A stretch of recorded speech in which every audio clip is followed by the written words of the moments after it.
BBA, BCA, BCom Computers. 100% placement guarantee. I create Degree College, Kukatpalli, Hyderabad. ఇంకోటి ఏమన్నా start చేద్దామా? ఇది కూడా 3 భాగాల కథ. ఈ 3 భాగాల కథ ఏంటంటే, ఇది అన్నా చెల్లెలు అని పెట్టారు హెడ్డింగ్, దాని పేరు. కానీ పెద్దగా చెల్లెలి కథ కబురు ఏమీ లేదు పెద్దగా. అన్నదేనా? మొత్తం అంతా అన్నదే ఏమో, మొత్తం అన్నా చెల్లెళ్ళు. ఇది డమాస్కస్ నగరం అంటారు. ఆ డమాస్కస్ నగరంలో ఒక అయ్యూబ్ అని ఒక వ్యాపారస్తుడు ఉండేవాడు. ఆయన బాగ్దాద్కి వెళ్ళి వ్యాపారం చేసి వస్తూ ఉండేవాడు. 2 పిల్లలు. ఓకే. చక్కగా చుక్కలు లాంటి పిల్లలు ఉన్నారని రాస్తారు. అబ్బాయి పేరు ఘానిం, అమ్మాయి పేరు ఫిత్నా. ఘానిం ఫిత్నా. ఇక పిల్లలు కొంచెం పెద్దవాళ్ళు అయ్యాక ఆయన ఏదో వ్యాపారానికి బయలుదేరుతూనే ఏదో జబ్బు చేసి చనిపోయాడు. పిల్లలు పాపం ఇంకేం చేస్తారు, మగ పిల్లవాడు ఈ ఆస్తి అంతా చూసుకోవటము, సామాన్లు చూసుకోవటము అది చూసుకుంటున్నాడు. చూసుకుంటుంటే వాడికి సామాన్ల కొట్టులో బోల్డన్ని ప్యాక్ చేయబడిన సామాన్లు కనపడ్డాయి.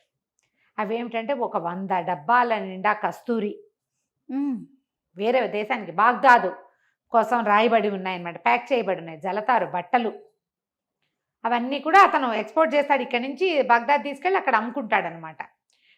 మంచి జలతారు బట్టలు, వస్త్రాలు, తర్వాత ఇవి సుగంధ ద్రవ్యాలు, కొన్ని బేళ్లుగా కనపడ్డాయి. అన్నిటికీ బాగ్దాదు రాయబడి ఉంది. వాడేమనుకున్నాడు, ఓహో నాన్న బాగ్దాద్ వెళ్తానన్నాడు, ఇవి అమ్మడానికి అయ్యి ఉంటుంది, అదేదో మనమే అమ్మితే సరిపోతుంది కదా, ఎలాగూ రెడీగా ఉన్నాయి. తండ్రి పోయిన నెల తిరగకుండానే తల్లికి చెల్లెలకి చెప్పి జాగ్రత్తగా ఉండండి, నేను ఇట్లా వెళ్ళొస్తాను, టైం పడుతుంది, 2 ఏళ్ళు పడతాయి ఈ వ్యాపారాలు. 2 ఏళ్ళ? అంత సింపుల్ కాదు, 2-2.5 ఏళ్ళు. ఎందుకంటే ఈ వస్తువులని ఓ రోజులో అమ్మేసుకోవడానికి కుదరదు. అదేలేండి, ముందు మోసుకుపోవాలిగా. సరే, అక్కడి నుంచి బాగ్దాద్ నగరానికి ప్రయాణం అయ్యాడు.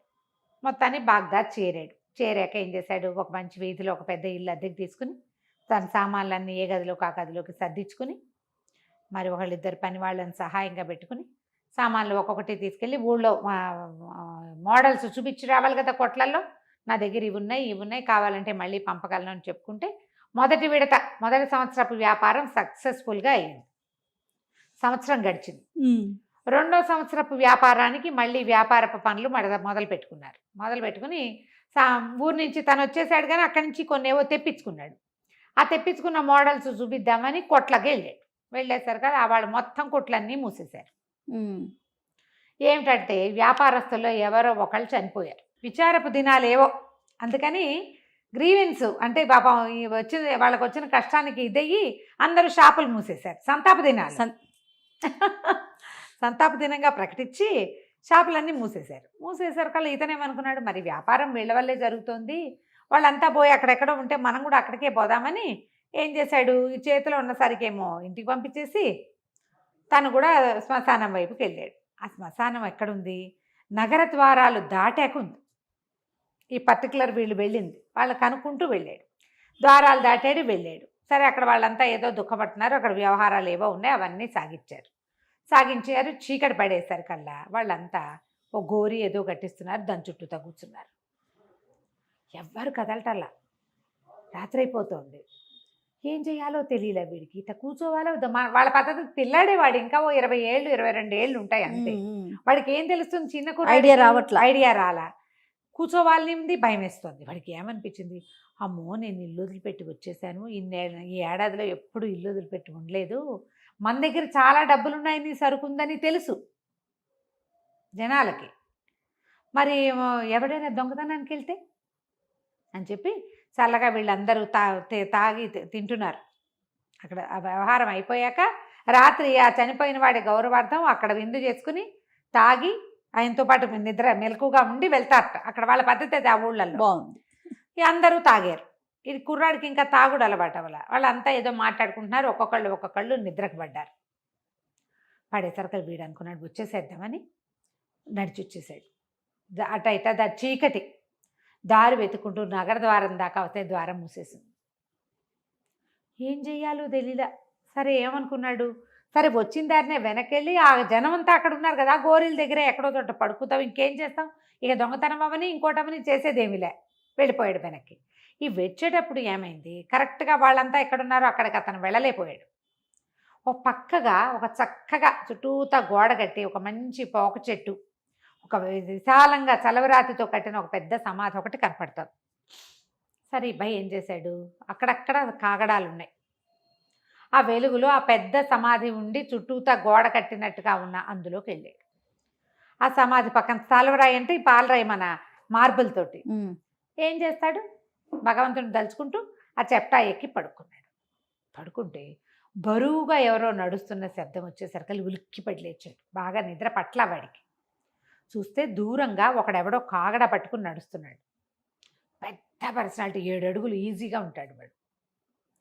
వెనకాల 2 వస్తున్నారు, ఒక పెట్టె మోసుకుని. వాడికి అర్థం కాలేదు, ఏంటి వీళ్ళు ఈ రాత్రిపూట ఎందుకు వస్తున్నారు? ఒకవేళ ఎవరైనా చనిపోతే పగళ్ళు వస్తారు, మర్నాడు పొద్దున కదా రావాలి. పైగా ఈ వస్తున్న విధానం ఏదైతే ఉందో అది ప్రాపర్గా బాడీని తెచ్చే విధానంగా లేదు. చూస్తే ఆ వెనకాల వాళ్ళు కూడా 7.5 అడుగులు 7 అడుగులు పైమాట వాళ్ళు. అమ్మో, నల్లటి వాళ్ళు, నల్ల జాతి వాళ్ళు, అంటే ఎక్కడో బానిసలు అనమాట వాళ్ళు, పని చేయడానికి ఉద్దేశించిన వాళ్ళు. వాళ్ళు వచ్చి ఏం చేశారు, ఈ పెద్ద గోరి ఉందిగా, ఈ పిల్లాడు ఎప్పుడైతే శబ్దమైందో వాడి బెదిరి ఏం చేశాడు, చటుకున పోక చెట్టు ఎక్కే చెట్టు కొమ్మ మీద కూర్చున్నాడు. తను అక్కడ కింద ఉండాల. ఈ పెద్ద గోరి పక్కనంతా చుట్టూతా ప్లేస్ ఉంది. వీళ్ళు ఏం చేశారంటే ఓ పక్కన టకా తవ్వేశారు. వచ్చిన పర్సనాలిటీలు 2 కలిసి. ఒకడు కాగడ పుచ్చుకుని వస్తున్నాడు, మిగిలిన 2 తవ్వారు. తవ్వేసేసి వాళ్ళు తెచ్చిన చెక్క పెట్టని అందులో పడుకోబెట్టేశారు. అందులో పెట్టేశారు, పాతి పెట్టేసి మూసేశారు. వీడు చూస్తూనే ఉన్నాడు. శుభ్రంగా కాళ్ళతో తొక్కేసి వెళ్ళిపోయారు. వెళ్ళిపోయేసరికల్లా వీడేం చేశాడు, చూశాడు. వాళ్ళందరూ వెళ్ళంగానే కొంచెం ఒక గంట పోయింది. ఎవ్వరూ రావట్లేదని నిర్ధారించుకుని వాడు పోయి ఆ పక్కనున్న తవ్వగోలు ఒకటి పట్టుకుని అది తవ్వటం మొదలుపెట్టాడు. వాడు ఏమనుకున్నాడంటే వాళ్ళు ఏదో బంగారమో డబ్బో దాచారనుకున్నాడు. అక్కడ అందులో శవం ఉందని వాడు అనుకోలే. ఓహోహో, వాళ్ళు ఏదో దాచిపెట్టారు ఇక్కడ. రాత్రి వేళ ఇలా దాచారు అంటే ఏదైనా డబ్బు ఉండొచ్చు కదా. సరే రాత మొత్తానికి తవ్వి దాన్ని పైకి తీసాడు. కష్టపడి లాగాడు బయటికి. బరువుగా ఉంది. లాగితే దానికి ఒక తాళం ఉంది. చుట్టుపక్కల ఏవో చిన్న రాళ్ళు ఉంటే ఓ పెదరాయి వచ్చి తాళం పగలగొట్టి తలుపు తీసి చూడును. ఇంకేమిటి ఎంత అందంగా ఉందో. ఒక అమ్మాయి ఉంది అందులో, చనిపోయి. ఒక అమ్మాయి ఒంటి నిండా నగలు, బ్రహ్మాండమైన వస్త్రాలు, మహాద్భుతంగా ఉంది. ఆ కనువెలుగులోనే ఆ పిల్ల తలతల్లాడిపోతుంది. వీడికి ఏమనిపించింది, ఎందుకో ఇది బతికే ఉంది అనిపించింది. ఓయ్, బతికే ఉంది అనిపిస్తే ఏం చేశాడు, అబ్బాయి పెట్టులోంచి లేవదీశాడు. లేచి బయటికి తీసుకొచ్చి దాన్ని ఎత్తుకొచ్చి ఆ చల్లరాయి మీద ఇంతకుముందు వాడు పడుకున్నాడుగా అక్కడ పడుకోబెట్టేశారు. కల్లా చల్లగాలికి ఆ అమ్మాయి ఇట్లా అని ఉలికిపడి లేచి పెద్దగా తుమ్మి పెద్ద వాంతి చేసుకుంది. దాన్ని గొంతులో ఇంచి ఓ చిన్న ఉండలాంటిది ఏదో పడింది ఆ వాంతిలో. ఆ అమ్మాయి అమ్మో అని కేకలు పెట్టి మంచినీళ్ళు తిండే, ఎవరైనా నీళ్ళు ఇవ్వండి అంటోంది. ఎవరినో పిలుస్తోందని అర్థమైంది తనకి. ఆ అమ్మాయికి ఏమైందో, ఆ చచ్చిపోవటం ఏమిటో, పాతి పెట్టడం ఏంటో, ఈ అరుపేమిటో తెలియలే వాడికి. వాడు పిక్కమొహం వేసుకుని నుంచుని ఉన్నాడు పక్కన. ఆ అమ్మాయి ఎటు, ఇదేమిటి ఇది ఎక్కడ ఉన్నాను నేను ఇక్కడికి ఎట్లా వచ్చాను అంది. అనేసరికల్లా కుర్రాడు అన్నాడు, ఏమోనండి మిమ్మల్ని ఎవరో తీసుకొచ్చి ఇక్కడ పాతి పెట్టేశారు, ఏమైనా డబ్బులున్నాయేమోనని ఆ పెట్టె తీశాను, అందులో మీరున్నారు అన్నాడు. అనేసరికల్లా అమ్మాయింది మంచినీళ్ళు కావాలి నాకు. మామూలుగా ఈ పెద్ద పెద్ద గోరీలు అవి ఉన్న చోట రోజు మంచినీళ్ళు పెడతారు, వాళ్ళ పద్ధతి అది. ఆ కుండలో ఇంచో చిన్న పాన పాత్ర ఏదో ఉంటే మన నీళ్ళు పట్టుకొచ్చి ఇచ్చాడు. నీళ్లు తాగి కోలుకుని, నాయన నేను తమాషా కూతల్ ఆ అమ్మాయి పేరు, కూతల్ కులూబ్ అలాంటిది ఏదో తమాషా పేరు. నేను ఖలీఫా గారి ఆ దివాణంలో పుట్టి పెరిగాను. నేను చిన్నప్పటి నుంచి అక్కడే ఉన్నా కూడా క్రమంగా నేను అందంగా తయారవడంతో ఖలీఫా నా మీద మనసు పడ్డాడు, నన్ను పెళ్లి చేసుకుంటానన్నాడు. అసలు లెక్క ప్రకారం 3 రోజుల క్రితం 2 రోజుల క్రితమో మా పెళ్ళి అవ్వాల్సింది, ఖలీఫాతో నా పెళ్ళి అయిపోవాల్సింది. సరిగ్గా పెళ్లి సమయానికి ఏదో యుద్ధ వార్త వచ్చి ఆయన వెళ్ళిపోయాడు, వచ్చాక చేసుకుంటానన్నాడు. నన్ను పెళ్లి కూతురుగానే అలంకరించి ఉంచారు, అందుకే ఇన్ని నగలు ఇట్లా బట్టలు ఉన్నాయి. అయితే రాణి జుబేదాకి నన్ను బయట నుంచి తేకుండా తన వాకిట్లో తిరిగిన పిల్లని పెళ్లి చేసుకుంటాననేసరికి ఆవిడకి నచ్చలేదు. నాకు పరిచారకులుగా 10 మందిని నియమించాడు ఖలీఫా. ఆ 10 మందిలో ఒకటి జుబేదా రాణి దగ్గర పాత దాసి, దాని ద్వారా నన్ను విందుకు పిలిపించింది. రాత్రి ఏదో ఇచ్చారు తాగడానికి, నేను స్పృహ తప్పి పడిపోతే నా గొంతులో ఇది వేసేసి ఉంటారు, అది నల్లమందు భంగు గోళి, అది ఓహో. వేస్తే ఊపిరాడదు, ఉక్కిరి బిక్కిరి అయిపోతారు. తాగేసి పడిపోతే నోరు ఇట్లా పగలు తీస్తారు. ఆ గోళీ వేస్తే ఏమవుతుందంటే ఊపిరి అందదు, చచ్చిపోతారు. నేను కాళ్ళు చేతులు కొట్టుకున్నట్టుగా కూడా నాకు గుర్తుంది. నేను చచ్చిపోయాను అనుకున్నారేమో, పాతించేశారు. నీగుర బానిసలు వచ్చారు అంటే వాళ్ళు రాణి జుబేద అంతఃపుర బానిసలు, వాళ్ళు వాకిట్లో కాపలా ఉండేవాళ్ళు. వాడి పనల్లా ఏమీ అడగడు, వాడు ఏం చెప్తే అది చేస్తాడు. తీసుకెళ్ళి పాత పెట్టండి అంది, పాత పెట్టేశారు. అనేసరి కల్లా సరే తను అన్నాడు, అయ్యో అలాగా అండి, మరి పోని మిమ్మల్ని రాణివాసానికి చేర్చను అన్నాడు. మళ్ళీ చంపేస్తారు నన్ను, మళ్ళీ చంపేస్తారు అని చెప్పి ఓ పంచే ఆ పెట్టెలో నన్ను పడుకోబెట్టేసి నువ్వు ఊళ్ళోకి వెళ్ళి ఒక గాడిదని తీసుకురా, ఆ గాడిద మీద నన్ను పెట్టుకుని తీసుకెళ్ళి మీ ఇంటికి తీసుకెళ్ళిపో, నేను బయటకు వచ్చాను అనే విషయం తెలియకూడదు అంటే వీడేం చేశాడు, సరేనని తెల్లవారుతూ ఉండగా ఆ అమ్మాయి వాడు అక్కడ కూర్చొని కాసేపు కబుర్లు చెప్పుకున్నారు. వెళ్ళిపోయి వీడు ఏం చేశాడు, ఒక గాడిదని తీసుకొచ్చి ఈ అమ్మాయిని పెట్టెలో పడుకోబెట్టి మళ్ళీ ఆ అమ్మాయిని ఆ పెట్టెని గాడిద మీద వేసుకుని తన గదికి ఇంటికి తీసుకొచ్చేసుకున్నాడు. ఇంట్లో అట్ట పెట్టుకున్నాడు. ఆ అమ్మాయి ఇంట్లోకి వచ్చాక అప్పుడు వీళ్ళు బాగా తెల్లవారిపోయిన తర్వాత చూసుకుంది. వీడికి కుర్రాడు చక్కగా ఉన్నాడు, మంచివాడు, బాగా డబ్బులున్నాయి వీడి దగ్గర, గమనించింది, అన్నీ గమనించుకుంది. కానీ ఏమందంటే, నేను ఖలీఫా మనిషిని, మన ఇద్దరం వేరే ఆలోచన ఏమి చేయడానికి వీల్లేదు అంటే వీడేం చేశాడు, అలాగే మీ ఇష్టం అన్నాడు. మీరు ఎన్నాళ్ళు ఉంటే ఆ నాళ్ళు నాతో, అమ్మాయి ఒంటి మీద ఎంతో బంగారం నగలు అన్నీ ఉన్నాయి కదా, సరే ఏం చేశాడు, నగలు గిగలు అన్నీ ఓ పెట్టెలో పెట్టుకుంది. తన ఏ పెట్టెలో మోసుకొచ్చాడో ఆ పెట్టెలో పెట్టుకుంది. వీడు బయటికి పోయి ఆహారం అన్నీ తీసుకొచ్చాడు. ఆ ఇంట్లోనే అతనితో పాటు ఉండిపోయింది. వీడు చెప్పాడు, నేను డమాస్కస్ నుంచి వచ్చాను, నేను వ్యాపారిని, మీకు ఖలీఫా వచ్చాక మీరు ఆయన దగ్గరికి వెళ్దురు కానీ ఓకే అని చెప్పాడు. అతనితో పాటే ఆ అమ్మాయి ఉండిపోయింది. ఒకళ్ళతో ఒకళ్ళు వీళ్ళు ప్రేమలో పడ్డారు. చిన్నపిల్ల, ఆ పిల్ల 18-19 ఏళ్ళు ఉంటాయి. కానీ ఖలీఫా ఏమంటాడు, తను పెళ్లి చేసుకోదలుచుకున్న పిల్ల ఎవరో వ్యాపారస్తుడితో వెళ్ళిపోతారంటే రాజు ఊరుకుంటాడా, రాజు ఊరుకోడు, ఏం గొడవ అవుతుందోనని ఆ అమ్మాయి మాట్లాడకుండా ఇతనితో పాటు ఉండిపోయింది. ఇద్దరు ఆ ఇంట్లో ఉండేవాళ్ళు. ఆ అబ్బాయి వ్యాపారం అబ్బాయి చేసుకునేవాడు, ఈ అమ్మాయి కొంచెం లోపలికి ఉన్న గదుల్లో ఆ అమ్మాయి ఉండేది. ఏదో పని అలవాటు ఉన్న పిల్లే కదా, వంట వండుకుని తింటూ ఉండేది, వీడికి కూడా పెడుతుండేది. వీళ్ళిద్దరూ ఇక్కడ కలిసి ఉండటం మొదలుపెట్టారు. తర్వాత ఏం జరిగిందో మనం వచ్చే భాగంలో తెలుసుకుందాం. తప్పకుండా అండి. నమస్తే. నమస్తే. ఖలీఫా స్టోరీస్ చెప్పుకుంటున్నాం. ఇద్దరు ఇంకా ఇంట్లో ఉన్నారు. ఘానిం కూతలు కులుపుని తెచ్చుకున్నాడు ఇంటికి, కలిసి ఉన్నారు. కాకపోతే అమ్మాయి ఖలీఫా కాబోయే రాణి నాకు ఎంత నచ్చినా కూడా చాలా మర్యాదగా పవిత్రంగా చూసి అతిథి మర్యాదగా లోటు రానివ్వకుండా రాణి అవుతుంది ఆవిడ, చక్కగా చూసుకున్నాడు. అయితే ఏమైంది, కొద్ది రోజులకి ఖలీఫా తిరిగి వచ్చేసరికి అలా ఈ జుబేదాకి భయం వేసింది. ఆయన వస్తున్నాడని వార్త వచ్చేసరికి రాణిగారికి భయం వేసింది. ఎలాగే దాన్ని చంపేశామని కనుక తెలిసిందో ఈయన ఏమంటాడు, ఎవరైనా ఐడియా చెప్పండి అంటే ఒక ముసలిది అదేం చెప్పిందంటే, ఏముంది, ఓ బొమ్మ చేయొచ్చు అటు ఇటుగా, బొమ్మ ఒకటి చేయిద్దాం, మట్టి బొమ్మ, కాస్త దానంత బారుతోటి బట్టలు కట్టేస్తే కాళ్ళు చేతులు ఉన్నట్టు కనపడతాయి అంతే. అక్కడి నుంచి ఆ బొమ్మ చచ్చిపోయిందని ప్రచారం చేసి మనమే లోపల దీని దగ్గర జనానాకు దగ్గరలోనే మనం సమాధి చేయిద్దాం. సమాధికి చక్కగా చక్కని అందమైన గోరి కట్టించు. పిల్ల చాలా బ్యూటీ కదా, బ్యూటిఫుల్ గోరి ఒకటి కట్టించు. దానికి కావాల్సిన దీపాలు అవన్నీ, పరదాలు, బాలీసులు అక్కడ అంటే అట్లా చక్కగా చేయాలి. దాని మీద వస్త్రాలు కప్పటం, సిల్క్ వస్త్రాలు కప్పటము, అలాంటివన్నీ చేయొచ్చు. మంచినీళ్ళు ఒక గాజు కుప్పెతో మంచినీళ్ళు పెట్టడం, ఇలాంటివన్నీ చేయొచ్చు. ఆయన వచ్చి ఏడుస్తాడు, మహా అయితే 4 ప్రార్థనలు చేయిస్తాడు. అనుమానం తీరకపోతే ఓపెన్ చేసి చూస్తే సమాధి చేసిన బొమ్మనే కదా చూస్తాడు. ముట్టుకుని కావలించుకుని పిండి పిసికి ఏం చేయడు కదా, బొమ్మ కనపడుతుంది, ముక్కు మొహం కనిపిస్తున్నాయి కదా. మనం ఎలాగో సమాధి చేసినప్పుడు ఏం చేస్తాం, చక్కగా వస్త్రాల అలంకరణ, ముక్కుకి అన్నీ పెడతాం, పోతే పైన ఆభరణాలు దాంతోపాటే చేసేద్దాం అనేసరికి ఇదేదో బాగానే ఉందనుకుని ఆయన రావడానికి 3 రోజుల ముందే 4 రోజుల ముందే చచ్చిపోయినట్టు ఆయన వస్తానన్నాడు. కానీ అని వచ్చేయడు కదా, 15 రోజులు పడుతుంది రావడానికి 4 రోజుల ముందే కూతల కులుబ్బు చనిపోయిందని ప్రచారం చేసి ఓ బొమ్మ చేయించి ఆ బొమ్మని పాతి పెట్టించి శాస్త్రోక్తంగా అనుమానం రాకుండా గోరి కట్టించింది. ఈవిడే సమాధి కట్టించి ఆవిడ కళ్ళనీళ్ళు కారుస్తూ కూర్చుంది అక్కడే. మరి ఖలీఫా గారు వచ్చాడు ఊళ్ళోకి. ఏమిటి జనాన అంతా నిశ్శబ్దంగా ఉందని ఇదనే కనుక్కున్నాడు. కులుబేది అని అడిగాడు. అడిగేసరికల్లా దాసీలు వలవల ఏడ్చేసి రాణిగారు ఇప్పుడు అక్కడే ఉన్నారు పదండి అని ఈయన మోసిపోయారు అక్కడికి. చూస్తే ఉంది అప్పుడు ఏడుస్తుంది కూర్చొని. అప్పటిదాకా బాగానే కూర్చుంది, ఆయన చూశాక ఏడుపు మొదలుపెట్టింది. నేను ఇట్లా జయించాను అనగానే ఆయనకి అయ్యో చనిపోయిందా అని బోరమని ఏడ్చాడు ముందు.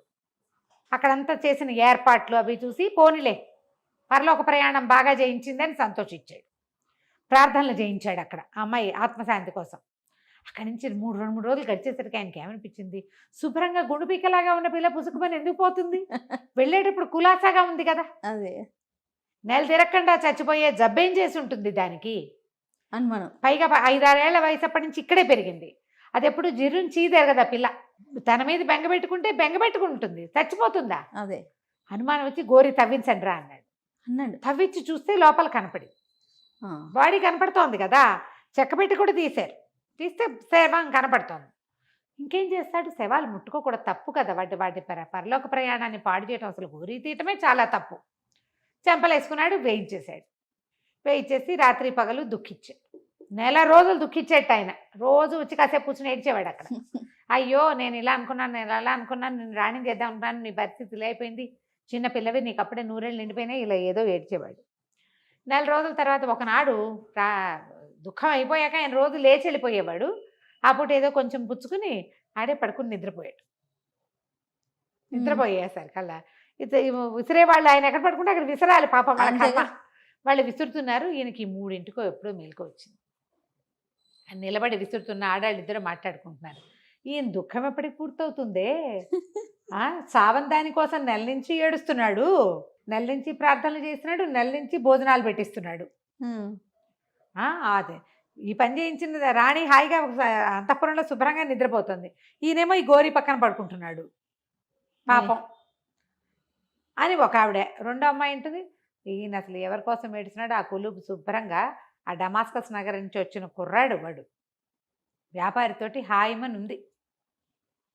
రాణిగారు పాతేయించినా వాడు బతికిచ్చేట, మనకేముంది, అది కొన్నాళ్ళకి బయటకు వచ్చేస్తుంది అంతేగా, వాడు బతికే ఉందిట. డమాస్కస్ నగరం నుంచి వచ్చేను కుర్రాడు అనగానే ఈయనకి మండిపోయింది. అది బతికే ఉందన్న సంతోషం కాదు, వాడెవరితోటో ఉందనిపించింది. అనిపించగానే ఆయన అరిచి కేకలు పెట్టాడు, జుబేదాన్ని నెలదాకా నీ మొహం చూడగానే ఆవిడని తిట్టాడు. ఈ కులుపు ఎక్కడుందో వెతకండి అన్నారు. అక్కడి నుంచి వ్యాపారస్తులకి కబురు వెళ్ళింది, డమాస్కస్ నుంచి వచ్చిన కుర్రాళ్ళు ఎవరు, వాడెవడింట్లో ఒక పిల్ల ఉంది మొదలు పెట్టారు. 2 రోజుల మొత్తం సమాచారం వచ్చేసేసింది. జాఫర్ని పిలిచేశాడు ఈయన. వెళ్ళి ఆ కుతుబుని ఈడ్చుకురా, ఎవడైతే ఈ పిల్లని తనతో ఉంచుకున్నాడో వాడి ఇల్లు భూస్థాపితం చేయి, మంట అంటించేసేయాలి దానికి, వాడిని చంపేయి అనగానే ఈ మొత్తం జమాబందీ అంతా బయలుదేరింది అక్కడికి. ఈ పటాటోపంగా వస్తారు వాళ్ళు, సింపుల్గా రారు. ఎప్పుడైతే ఈ పటాటోప శబ్దం వినపడేది అప్పుడే పాపం వీళ్ళిద్దరు భోజనానికి కూర్చుంటున్నారు. ఆ శబ్దం వినపడంగా నా పిల్ల చిన్నప్పటి నుంచి దివాణంలో ఉంది ఆ కుతుబు, తనకు తెలుసు, అమ్మో వచ్చేస్తున్నారు, ఇది నీకోసమే వస్తుంది, ఖచ్చితంగా పారిపో, నువ్వు మీ ఇంటికి వెళ్ళబోక, ముందు ఇక్కడి నుంచి పారిపో, నేను ఏదో ఒకటి చెప్పుకుంటాను అని చెప్పి అతనికి సంపాదించుకున్న డబ్బంతా తనని మోసుకొచ్చాడు కదా ఆ పెట్టెలో పెట్టేసి, అతని డబ్బులు ఉన్నాయి బోల్డ్ని, 2 సంవత్సరాల వ్యాపారం కదా, ఇంకా కొంత సరుకు కూడా ఉంది, సరుకు వదిలిపెట్టేసింది. కానీ అతను సంపాదించిన డబ్బంతా పెట్టెలో పెట్టేసేసింది, తన నగలన్నీ పెట్టెలో పంపించలా, వాడిని పంపించేసింది, పెట్టెలో ఇవి సర్దేసేసింది, మనం బతుకుంటే మళ్ళీ కలుసుకుందాము అని చెప్పి వాడిని బయట పంపించేసింది. వాడు ఆ తింటున్న ఒక ముద్ద చేయి కడుక్కుని పరిగెత్తుకుంటూ పారిపోయాడు. జాఫర్ లోపలికి వచ్చేసరికి ఈవిడ చక్కగా అలంకరించుకుని జాఫర్కి నమస్కారాలు చెప్పింది. ఆయన అన్నాడు, ఏమ్మా నువ్వు బతికే ఉన్నావా అంటే, అవును బతికే ఉన్నాను అంటే, ఈ కుర్రాడు ఎవరు ఏమిటి అంటే, ఇది ఘానిమని, అతను లేడు వెళ్ళిపోయాడని అనగానే ఇల్లు నేలమట్టం చేయమని ఆజ్ఞ ఉంది నాకు, వాడు లేడు కాబట్టి మానేస్తాము అనకూడదు, రాజుగారు ఏది జారీ చేస్తే చేయవలసిందే. ఓహో, మరి ఏం చేస్తారు, నన్ను రక్షించాడండి అంది. అయినా సరే నీతో ఉన్నాడు, నీతో ఉన్నవాడిని చేయించాల్సిందే. ఆ ఇల్లు నేలమట్టం చేశారు, ఆ సరుకంతా తగలబెట్టేశారు, సమస్తము చేశారు, వాడు తప్పించుకున్నాడు. ఈ అమ్మాయిని తీసుకుపోయారు. ఆయనకి ఏమనిపించింది, అమ్మాయి బతుకున్నందుకు సంతోషం అనిపించినప్పటికీ ఒకవేళ ఇది వాడితోటి స్పెండ్ చేస్తోందేమో అని అనుమానం వచ్చేసింది ఆయనకి. రావడం ఏంటి, దీన్ని జైల్లో బారేయండి, వాడు ఎక్కడున్నా పెడరెక్కలు విరిచి పట్టుకోండి. అక్కడి నుంచి డమాస్కస్ నగరంలో ఉన్న సుల్తాన్కి ఒక ఉత్తరం రాశారు. ఫలానా అయ్యూబ్ కొడుకైనటువంటి వీడు ఖానిం అనేవాడు ఖలీఫా వివాహం చేసుకోవాల్సిన అమ్మాయితోటి ఇన్వాల్వ్ అయ్యాడు కాబట్టి వాడు అక్కడికి వస్తే వాడిని చంపేయాలి. వాళ్ళ అమ్మ చెల్లి అక్క నాన్న ఎవరైనా ఉంటే వాళ్ళందరినీ వీధుల్లో బారేయండి, వాళ్ళ ఇల్లు భూస్థాపితం చేయండి. ఇది ఆజ్ఞ. ఖలీఫాకి సుల్తాన్లంతా లోబడి ఉండాలి కదా, ఆజ్ఞ అక్కడికి వెళ్ళిపోయింది. ఈ కుతుబ్నేమో దీంట్లో పడేశారు, జైల్లో పడేశారు. ఆ పిల్ల ఏడుస్తూ కూర్చుంది. నేను వాడితో పాటు పోయినా బతికుండేవాళ్ళం, ఎందుకు ఇక్కడ ఈ అనవసరంగా ఈ ఖలీఫా కోసం కదా, వాడితో ఏమి పాపం స్నేహం కూడా చేయకుండా చేసుకున్నాను, ఏడుస్తూ ఉండేది. అక్కడి నుంచి ఏమైంది, అక్కడికి వెళ్ళింది కబురు. అక్కడికి వెళ్ళగానే సుల్తాన్ వెంటనే వచ్చి వీళ్ళని కనుక్కున్నాడు. ఈ అబ్బాయి వ్యాపారం చేసుకొస్తానని చెప్పాడు కానీ 3 ఏళ్ళు పడుతుంది 2 ఏళ్ళు పడుతుందని వాళ్ళ అమ్మకి చెప్పలే. బిజినెస్లో పడిపోయాడు. సంవత్సరంన్నర అయినా పిల్లాడు రాకపోతే ఆ కాలంలో కబుర్లు అవి పెద్దగా తెలిసేవి కాదు. వాళ్ళు ఇప్పటికో తిరిగి వచ్చేవాళ్ళు. వాళ్ళు ఏమనుకున్నారు, వచ్చినట్టు లేకపోతే లేదు. పిల్లవాడు చనిపోయాడు అనుకుని వాడి జ్ఞాపకార్థం ఓ గోరి కట్టించి వాళ్ళ అమ్మ రోజు ఏడుస్తుంది. అక్కడ పిల్లలు సైనికుల లోపల ఇంట్లోకి వెళ్ళేసరికల్లా వాళ్ళు చెప్పారు, మా అబ్బాయి 2-2.5 సంవత్సరాలు అయింది, అసలు రానే లేదు, బాగ్దాద్ వెళ్ళాడు, కబురు కాకరకాయ లేదు. ఆ అబ్బాయి కొత్తగా వ్యాపారానికి వెళ్ళాడు, కొత్త బిచ్చగాడు. తర్వాత ఇట్లా కబుర్లు చేయటాలు అవి తెలిసిన వాడు కాదు, వాడి వ్యాపారంలో ఆరితేరిన వాడు కాదు, చిన్న కుర్రాడు కదా, 22 ఏళ్ల వాడు అని చెప్పింది. చెప్పేసరికల్లా ఆ సుల్తాన్ మనుషులు ఏమన్నారంటే, మాకు అదంతా తెలియదు, ఈ అబ్బాయి బాగ్దాద్ నగరంలో ఖలీఫా చేసుకోబోయవలసినటువంటి అమ్మాయితోటి ఏదో చేశాడు ఇబ్బంది, అందుకని అక్కడి నుంచి వచ్చిన ఆజ్ఞ. వాళ్ళ కట్టుబట్టలు కూడా విప్పించి పాత గుడ్డలు కట్టించి వీళ్ళు బయటకు తోసేయమన్నారు. ఆజ్ఞ అదే. ఒంటి మీద ఉన్న నగలన్నీ ఒలిపించారు. అవి మొత్తం ఖజానాకి వెళ్ళిపోయినాయి. వీళ్ళ ఇంట్లో ఉన్న ఒక పెద్ద వస్తువులన్నీ వెళ్ళిపోయినాయి. ఇల్లు నేలమట్టం చేశారు. తల్లి చెపిల్ల ఏం చేస్తారు, రోడ్డును పడ్డారు. ఒకవేళ వీడు బాగ్దాద్ నగరపు చుట్టుపక్కల ఎక్కడైనా ఉన్నాడేమో, భగవంతుడు అనుకూలిస్తే కనపడతాడేమోనని వాళ్ళిద్దరూ బాగ్దాద్ నగరం వైపు ప్రయాణం చేశారు. ఆ రోజుల్లో ఏంటంటే ఆ ఊళ్ళల్లో ఖచ్చితంగా ఊళ్ళల్లో ధర్మసత్రాలు ఉండేది. ఎక్కడైనా ఉండటానికి బస చేయడానికి ఉండేది. ఏ ఊరు నుంచి వచ్చారు, ఏ ఊరు వెళ్తున్నారు అడిగేవాళ్ళు తప్ప డబ్బు అడిగేవారు కాదు. ఖలీఫా ఏర్పరిచినవి ఉండేవి. వీళ్ళు సంవత్సరానికి ఒకసారి వచ్చే వాళ్ళ పండుగకి అందరూ విరివిగా ఈ ధర్మసత్రాలకి దానాలు చేస్తారు. వాళ్ళ సిస్టమ్ అది. అదే అట్లా పాపం ఆ కట్టుబట్టలతోటి వీళ్ళిద్దరూ రోడ్డును పడ్డారు. రోడ్డును పడేసరికల్లా కొద్ది రోజులు ఇలా గడిచినాయి. 1 నెల గడిచిపోయింది. ఖలీఫా ఆయన ఉన్న వ్యవహారాల్లో అప్పుడు వచ్చిన ఉద్రేకంలో చేశాడు కానీ ఈ కుతుబ్ గురించి మర్చిపోయాడు. ఒకరోజు ఏమైందంటే ఆయన 2 నెలలకో 3 నెలలకో ఒకసారి ఖైదులో తిరగటం ఆయన అలవాటు. అదే ఆయన ఖైదులోకి వెళ్ళాడు. ఎక్కడైతే ఈ జైళ్ళు ఉంటాయో అక్కడికి వెళ్తే అక్కడ ఒక గొంతు వినిపిస్తుంది అన్నమాట. గొంతు, ఎలాంటి దుర్మార్గులు ఉంటారు లోకంలో, ఎలాంటి దుర్మార్గులు ఉంటారు, ఖలీఫా సొత్తని ముట్టుకొని వాడిని చివరికి భూస్థాపితం కూడా చేసేస్తారు, దేవుడు మెచ్చని ఇలాంటి ఖలీఫాలు ఏమైపోతారో, ఇలా ఖలీఫాకి ఏం కాకూడదు, ఆయన అజ్ఞానంతో చేసిన ఈ తప్పుని భగవంతుడు క్షమించాలని ఒక ప్రార్థన వినపడుతోంది. ఎవరిదిరా ఈ గొంతు అని కేకేస్తే ఆ గొంతు. అప్పుడు ఆయన గుర్తొచ్చింది. ఏమిటో అంటున్నావు, నువ్వు ఏమంటున్నావంటే, నేనేం చెప్పను, పెళ్లి కూతురుగా ఉన్న నన్ను నీ భార్యే తాగించి నా నోట్లో బంగు ఉండేసి నన్ను చంపేసినట్టు అనుకుని తీసుకెళ్ళి మీ వంశస్థులు ఉండే చోట పాత పెట్టించింది. ఒక కుర్రాడు మన దేశస్థుడు కూడా కాదు, పాప కాపాడాడు.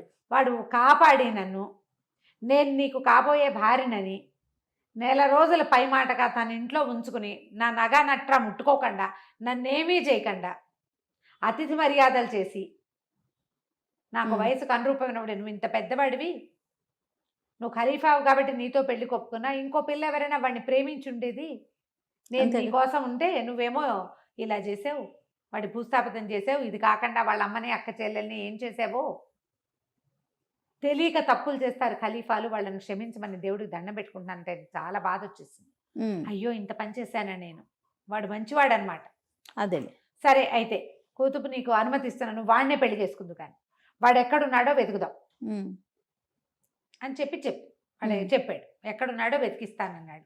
ఇక అక్కడి నుంచి వెతుకులాట మొదలు పెట్టారు. ఎంత వెతికినా వాడు దొరకల. వాడు ఎక్కడికి వెళ్ళాడో తెలియదు వీళ్ళకి. వాడు డమాస్కస్కి వెళ్ళాల, బాగ్దాద్లో లేడు. ఎక్కడికి వెళ్ళి ఉంటాడు, వాడు బయలుదేరాడు ఎక్కడికో. ఎక్కడికి వెళ్ళాడో తెలియదు. అక్కడి నుంచి ఈ అమ్మాయి ఏం చేసింది, సరే అక్కడ ఇక్కడ అన్ని చోట్ల దానాలు ధర్మాలు చేయటం, ఎవరైనా కొత్త వ్యక్తులు వచ్చారా మాట్లాడటం. అని ప్రతి చోటకి వెళ్ళటం. అమ్మాయి ఏంటంటే ఖజానా నుంచి ఇప్పుడు అతని డబ్బు అమ్మాయి పెట్టె తెచ్చుకుంది కదా, ఆ అమ్మాయి పెట్టెను ఒక మూల పారేయించారు. ఈ పెట్టె నాదని చెప్పింది. ఆ రోజున ఈ అమ్మాయి జాఫర్తో కలిసి వచ్చేటప్పుడు అతను వెళ్ళిపోయాడు, ఈ పెట్టె మాత్రం నాదని. అందులో అతని డబ్బంతా ఉంది. అవును.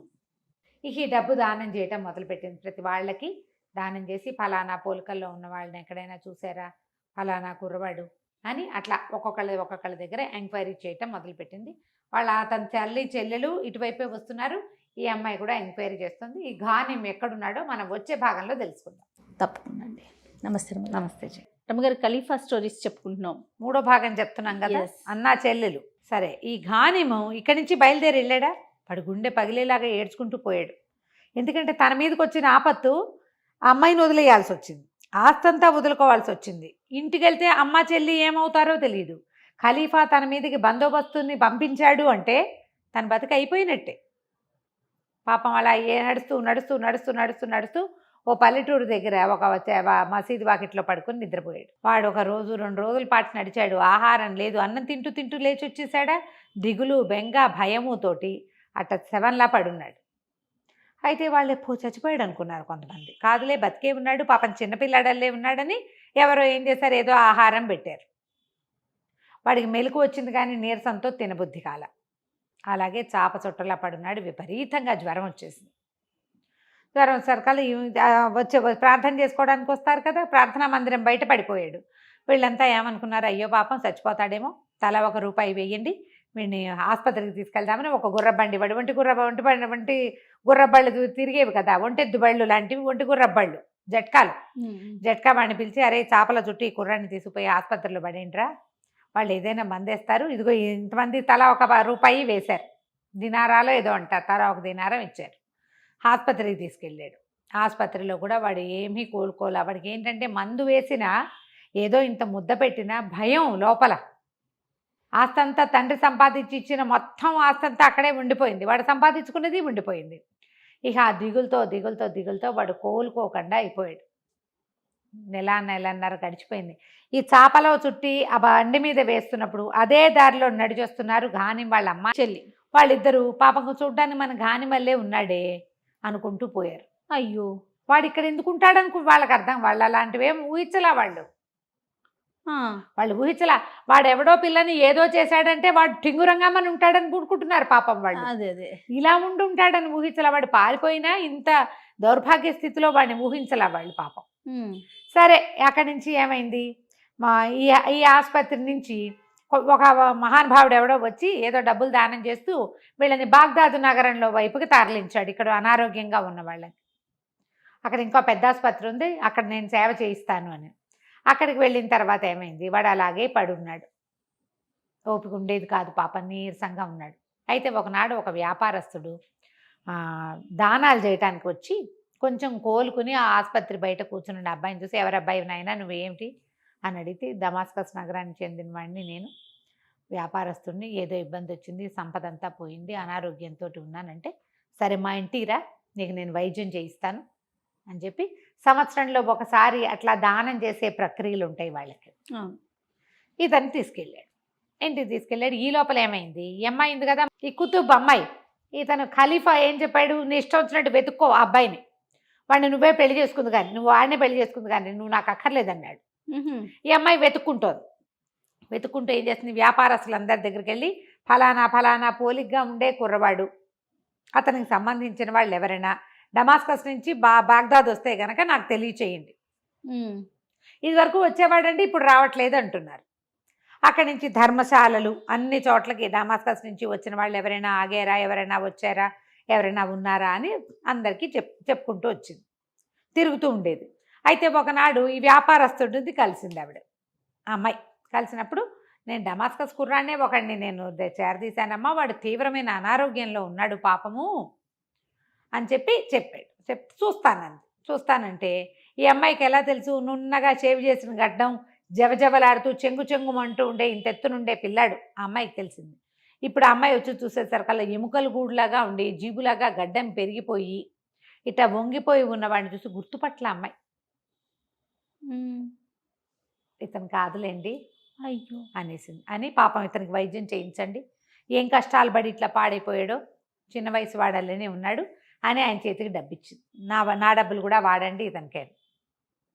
కొన్ని రోజులు పోయాక వీళ్ళు బాగ్దాద్ నగరానికి వచ్చేసరి ఘానిం వాళ్ళ అమ్మ చెల్లెలు అక్కడి నుంచి వ్యాపారస్తుల వీధిలోకి వెళ్ళి, ఏమండి ఎవరైనా ఇట్లా ఒక కుర్రాడు వచ్చి వ్యాపారానికి వచ్చాడా, అతని పరిస్థితులు ఏమైనా తెలుసా, ఏదైనా జరిగిందా ఈ ఊళ్ళో అని ఒక్కోళ్ళని అడుక్కుంటూ వెళ్తున్నారు. వెళ్తుంటే ఈ అమ్మాయి ఏమైంది, ఈ వ్యాపారస్తుడు ఉన్నాడుగా ఈ ఘానింని చేరదీసిన ఆయన, అమ్మాయి ఎవరమ్మా ఏమిటమ్మా అని, మరి మేము అయ్యూబ్ కొడుకునైతే మేము చూడలేదు, నాకు తెలీదు, కానీ నాకు ఆ డమాస్కస్కి చెందిన ఒక కుర్రాడు మా దగ్గర ఉన్నాడు అని చెప్పాడు. చెప్తే సరే వాళ్ళు చూస్తామన్నారు. వాళ్ళ అబ్బాయిని చూసి 3 సంవత్సరాలు అయింది. తల్లి చెల్లెలు వాళ్ళకు కూడా ఒక పిల్లాడు తెలుసు, ఈ ఉన్నవాడిని వాళ్ళు గుర్తుపట్టలేదు. పైగా ఏంటంటే మగవాళ్ళని అంత బరకాయించి బాగా పరిశీలించే అవకాశం ఉన్న పరిస్థితులు కావు వాళ్ళవి. చూశారు కాదన్నారు. మావాడు ఇంకా పొడుగండి, మావాడు ఇంకా తెలుపండి అనుకున్నారు. అయ్యో వాడు వాళ్ళ ఇంట్లోనే ఉన్నాడు, అమ్మ చెల్లి కూడా వాళ్ళ ఇంట్లోనే ఉన్నారు. ఈ వ్యాపారస్తుడు ఏం చేశాడు, కుతుబ్కి కబురు చేశాడు. నువ్వు ఇదివరకు అయ్యూబ్ నగరం గురించి, అయ్యూబ్ని కొడుకు గురించి అడిగావు కదా, డమాస్కస్ గురించి, వాళ్ళ ఆ ఊరు నుంచి వచ్చిన వాళ్ళు ఒకళ్ళు ఫ్యామిలీ వచ్చారు మా దగ్గరికి, వచ్చి వాళ్ళని చూస్తానంటే చూడు, వాళ్ళు పాప అన్నీ కోల్పోయి ఉన్నారు, దిక్కుమాలిపోయి ఉన్నారు అని చెప్పేసి కబురు చేసేసరికల్లా ఆ కుతుబ్ ఏం చేసింది, వచ్చింది వీళ్ళని చూడడానికి. అయ్యో వీళ్ళు ఇట్లా బీద స్థితిలో ఉండవలసిన వాళ్ళు కాదండి, పెద్దింటి వాళ్ళకి మళ్ళీ ఉన్నారు అంటే ఆవిడ వలవలా ఏడ్చింది. ఘానిం వాళ్ళమ్మ, మేము పెద్దింటి వాళ్ళమేనమ్మా, నా భర్త చాలా పెద్ద వ్యాపారి, మా పిల్లాడు ఘానిము, వాడేమో ఈ ఊరు వచ్చి ఏమిటో చేసేట అనగానే ఆ అమ్మాయికి ఎవ్వమని కేకపెట్టి మూర్చిపోయింది ఆ కుతుబ్ కాస్త. ఆ అమ్మాయి శైత్యోపచారాలు చేశారు. ఎందుకమ్మా ఏమిటంటే, అయ్యో ఆ పాపిష్టి దాన్ని నేనేనండి, ఘానిం నాతోటే ఉన్నాడు, నా వల్లే ఈయన ఖలీఫా అతని మీద పగబట్టాడు, ఏమైపోయాడో ఘానిము అని ఏడ్చుకున్నారు. అక్కడి నుంచి వీళ్ళని నాతో తీసుకెళ్తాను, నాతో ఉంచుకుంటాను, నా దగ్గర అట్టు పెట్టుకుంటాను. ఇవి అతను అన్నాడు, వీళ్ళని కొంచెం కోలుకునే దాకా సరే నువ్వు దబ్బిస్తావు కదా, మీ దగ్గర ఉంచుకుందాం, ఇక్కడే ఉంచుకుందాం. వాళ్ళు అదే ఇంట్లో ఉన్నారు, ఆ కుర్రాడు అదే ఇంట్లో. వాడు కూడా గుర్తుపట్టలేదు రమ్మగారు, వాడట మంచాన పడి ఉన్నాడు అంతే. అయితే పైగా ఏంటంటే వాళ్ళ ఇళ్ళు అవన్నీ ఒక డిఫరెంట్ విజయ, మన ఇళ్ళ లాంటి ఇళ్ళు కావు. ఆడవాళ్ళు ఉండే గదులు వేరు, మగవాళ్ళు ఉండే వేరు. వాళ్ళు వీళ్ళు అందరూ కలిసి మాట్లాడుకోవడానికి దానికి కుదరదు. అదేలేండి, మగవాళ్ళు మాట్లాడుకోవడానికి ప్రత్యేకమైన గదులు. తల్లి చెల్లెలు గుర్తుపట్టలేదు, ఈ అమ్మాయి గుర్తుపట్టలేదు కదా. సరే వీళ్ళిద్దరికి చక్కగా స్నానాలు చేయించి చక్కగా మంచి రాణివాస స్త్రీలాగా అలంకారాలు అన్నీ చేయించిన తర్వాత పాపం ఆ రోగిని చూద్దాము, అపస్మార స్థితిలో ఉన్నాడని అక్కడికి పోయారు. వాడు అట్లానే పడున్నాడు మంచం మీద పోతే సరే ఏమనుకున్నారు, ఎవ్వరూ లేకుండా దిక్కుమాలిపోయి ఉంటున్నాడు, ఇక్కడే కూర్చుని కాసేపు మనం మాట్లాడుకుంటే మనుషుల మాటలు వింటూ ఉంటే వాడికి బాగుంటుందని ఆ మంచం మీద వాడు పడుకున్నాడుగా. వీళ్ళు యువతలు ఉన్న కుర్చీలలో కూర్చున్నారు, ఆడవాళ్ళ ముగ్గురు మేలు ముసుగులు సవరించుకుని కూర్చుని మాట్లాడుకుంటుంటే అమ్మాయి, ఇంతకీ నీ పేరేమిటమ్మా అని అడిగింది. నా పేరు కూతల్ కులుబ్ అండి అంత. అనగానే ఈ పడుకుని ఉన్నాడు కదా వీడు, ఎక్కడన్నావు కూతల్ కులుబ్ నువ్వు అని అడిగాడు. వాడికి మగతగా ఉన్నాడు, ఏమైనా మాట వినపడితే అడిగితే మంచినీళ్ళు తాగుతావా అంటే వద్దు, కావాలి చెప్పగలడు, అంతకంటే కబుర్లు ఏం చెప్పలేడు వాడు. ఈ కూతలు కులుబరంగానే టకీమని వెంటనే వాడు ఎక్కడున్నావు అని నీరసంగా అన్నాడు. అనేసరికల్ ఈవిడేం అమ్మాయి విని మన ఎవరైనా ఎక్కడున్నావు అంటే అంటావా, అసంకల్పితంగా ఇక్కడే ఉన్నాను అన్నాక అమ్మాయికి తట్టింది, ఎవరు ఇది నన్ను అడిగింది, తీరా చూస్తే ఆ మంచం మీద ఉన్న పేషెంటు ఎక్కడున్నావా అని అడుగుతున్నాడు. వాడు మోచేతి మీద లేచి చూస్తున్నాడు ఈ అమ్మాయికి. ఆమె నిర్ఘాంతపోయింది, ఏమిటి వీడు కానిమా అని చెప్పి సరే అక్కడి నుంచి కిటికీలు తీయండి, అన్ని కిటికీలు తలుపులన్నీ తీయించారు. తీయిస్తే చిక్కి శల్యమైపోయి గడ్డము జుట్టు జీపుగా పెరిగిపోయి ఆ మంచం మీద పడి ఉన్నవాడు ఘానిమే. అర్థమైంది. లబో దిబో మన తల్లి చెల్లెలు ఏడ్చారు. ఈ అమ్మాయి వాడిని కావలించుకుని ఏడ్చింది, నా వల్ల నీ జీవితం ఇలా అయిపోయింది, నన్ను రక్షించకపోయినా నువ్వు బాగుండేవాడివి, ఆనాడే నన్ను ఖలీఫా దగ్గర పంపించినా కూడా నువ్వు బాగుండేవాడివి, నీ పరిస్థితి ఇక్కడ నీ ఆస్తి పోయింది, అక్కడ మీ అమ్మ వాళ్ళ ఆస్తి పోయింది, అన్నీ పోయి మీరు ఎవరు లేకుండా అయిపోయారు, నా వల్లేనని తెగ దుఃఖించింది. ఆ వ్యాపారస్తుడు ఆశ్చర్యపోయాడు. పేరు కూడా తెలియకుండా కావాల్సిన వాళ్ళ దగ్గరికి ఎట్లా చేరారమ్మా, భగవంతుడు ఇలాంటి విచిత్రాలు చేస్తాడు కదా, ఇతను యొక్క మంచితనమే చేతికి దొరికిన ఆడపిల్లని వంచకుండా అతిథి మర్యాద చేసినందుకు భగవంతుడికి ఇతనికి ఇచ్చిన గుర్తింపు ఏంటంటే, ఇంత పరిస్థితిలో అయినా సరే చచ్చిపోవాల్సిన స్థితి నుంచి కాపాడబడి మళ్ళీ అందరినీ కలుసుకున్నాడు. వెంటనే ఈ వర్తకుడు ఖలీఫా దగ్గర మీ దగ్గర హాజరవుతామని ఆజ్ఞ తీసుకున్నాడు. ఈ కూతల కులుబు ఈ ఘానింని వాళ్ళ అమ్మని చెల్లెల్ని వెంట పెట్టుకుని ఖలీఫా దగ్గరికి తీసుకుపోయి జరిగిందంతా చెప్పింది. ఇలా జరిగింది సభలోనే చెప్పేసింది. జుబేదానే నా గొంతులు భంగం వేయించింది, ఇతనే నన్ను రక్షించాడు, నన్ను ఏమైనా చేద్దామని అనుకోలేదు మొత్తం చెప్పింది. చెప్పేసరికి అలా సరే ఆయన చాలా మెచ్చుకున్నాడు. నీలాంటి వాడు భగవంతుడు మెచ్చే వ్యక్తులు ప్రపంచంలో కొంతమంది తప్పకుండా ఉంటారు. నాలాంటి తొందరపాటు వాళ్ళు ఉన్నట్టుగా నీలాంటి మంచి వాళ్ళు ఉండటం వల్లే ఇలాగా లోకం పైన ఆకాశం అలా ఉంటుంది, కింద భూమి ఇలా ఉంటుంది. నువ్వు కావలసిన వ్యాపారం చేసుకో, నువ్వు డమాస్కస్ వెళ్ళక్కర్లా, బాగ్దాద్లో హాయిగా ఉండు, ఈ కూతల కులుబుని పెళ్లి చేసుకో, నీకు ఇల్లు వాకిలి రాజభవనంతో సమానమైనవి అన్నీ ఇస్తాను నేను, నీ వ్యాపారానికి ఎలాగో ఏ విధంగానూ అడ్డం రారు ఈ ఊళ్ళో ఎవరు అని చెప్పి చక్కగా సౌందర్యవతిగా ఉన్న ఫిత్నాం వాళ్ళ కూతురు ఉందిగా, చెల్లెలు ఉంది కదా, ఈ అమ్మాయిని మాత్రం నాకు ఇచ్చి పెళ్లి చేయి అని అడిగాడు. ఖలీఫా పద్ధతి ఏంటంటే సౌందర్యవతి అయిన అమ్మాయి కనబడితే ఆయన పెళ్లి చేసుకోవాలనుకుంటాడు. సరే, ఖలీఫాతోటి సంబంధం కలిగి ఉండే అవకాశాన్ని ఆ రోజుల్లో ఎవ్వరూ వదిలిపెట్టుకునేవాళ్ళు కాదు. ఈయన 50 ఏళ్ళు వచ్చినాయి, ఈయనకు 50 మంది పెళ్ళాలు ఉన్నారు ఏమిటి అని అనుకునేవాళ్ళు కాదు, పెళ్లి చేసేసేవాళ్ళు. అమ్మాయినిచ్చి ఫిత్నానిచ్చి అతని ఖలీఫాకి పెళ్లి చేశారు. ఈ కూతల కులుబ్ని ఘానిం పెళ్లి చేసుకున్నాడు. బాగ్దాద్ నగరంలోనే ఎల్లవేళలా ఎప్పుడు ఖలీఫాని కలుస్తూ ఉండేలాంటి ఒక ఉద్యోగంలో ఒక కుటుంబ వ్యాపారం కూడా నడుపుకుంటూ తల్లితో హాయిగా ఉన్నాడు. ఈ ఖలీఫా కథల్లో ఒక 2-3 ఖచ్చితమైన నీతులు ఉంటాయి. ఇప్పుడు ఈ కథ అంతా అక్కడెక్కడదో ఏదో ప్రాంతపు కథ, ఏదో జాతి వాళ్ళ కథ మనకు తెలిసింది కాదు. ఓ అమ్మాయిని రక్షిస్తే అమ్మాయిని సొంతం చేసుకోవాలి వాడి లెక్క ప్రకారం అయితే ఆ అమ్మాయి వాడి సొంతం. అవును, కానీ వాడు మాటకి కట్టుబడి ఉన్నందుకు చివరికి వాడు గెలిచాడు. అవును కదా, ఇలాంటి మంచి నీతి ఉపదేశ వాక్యాలు కొన్ని ఉంటాయి దాగి కథల్లో. ఉంటుంది. నీతి ఉంది. అవును. కథ కంచికి మనం ఇంటికి. నమస్తే అమ్మగారు. నమస్తే జీ.